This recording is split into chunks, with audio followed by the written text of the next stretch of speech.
আসসালামু আলাইকুম। আজকে আপনাদের সামনে কম্পিউটারের ট্রিক্স এন্ড টিপস নিয়ে আলোচনা করব।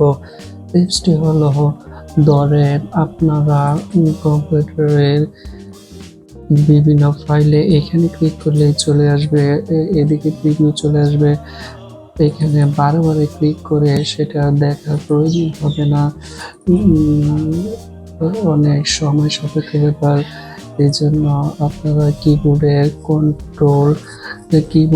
অল্টার কি ক্লিক করবেন। কিবোর্ডের অল্টার কি ক্লিক করলে এখানে প্রিভিউর একটা অপশন আসবে। এখানে ক্লিক করলে এটার ভিতরে কি আছে তা সহজে দেখতে পারবেন। এইভাবে এখানে ক্লিক করলে কি আছে তা সহজে দেখা যাবে ফাইলের ভিতরে। এভাবে ক্লিক করলে তা সহজে একটি ফেলে দেখতে পারবেন কি আছে এটার ভিতরে। 2 নম্বর টিপস হচ্ছে,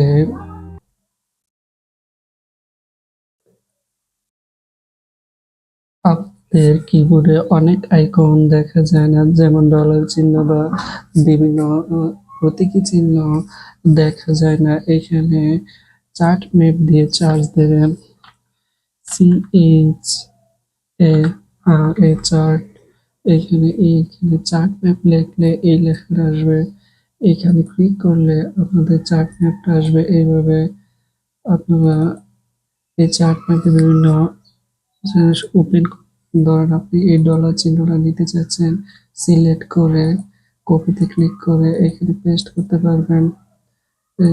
পেস্ট হয়ে গেছে, এইভাবে কাজ করতে পারবেন।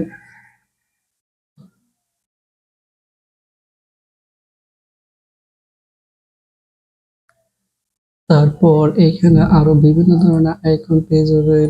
এইভাবে ক্লিক করলে একটা দেখে নেবেন আপনারা। এখানে অনেক ধরনের আইকন পাবেন।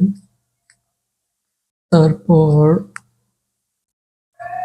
টিপসটি হচ্ছে ফোল্ডারে আইকন চেঞ্জ করা। আমি এখানে একটি নিউ ফোল্ডার নিচ্ছি।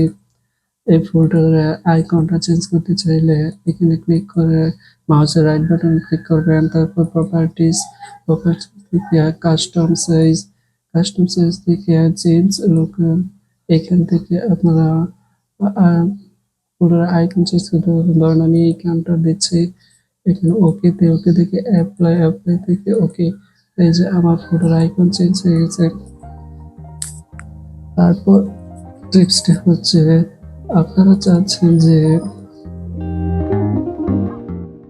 এটা আবার চলে যাবে, এই যে এইগুলো দেখেছিলাম না, এটা কন্ট্রোল পি তে ক্লিক করে আবার চলে যাবে। যে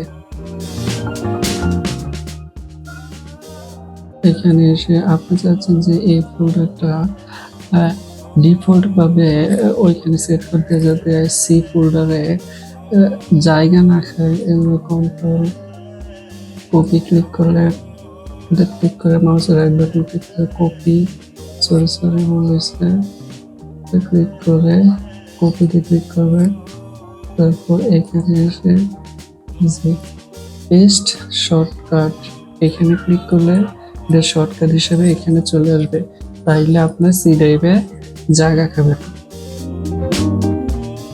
ধন্যবাদ। আজকে এই পর্যন্তই। আমার ভিডিওটি ভালো লাগলে একটি লাইক করবেন, পারলে চ্যানেলটি সাবস্ক্রাইব করেন। আল্লাহ হাফেজ।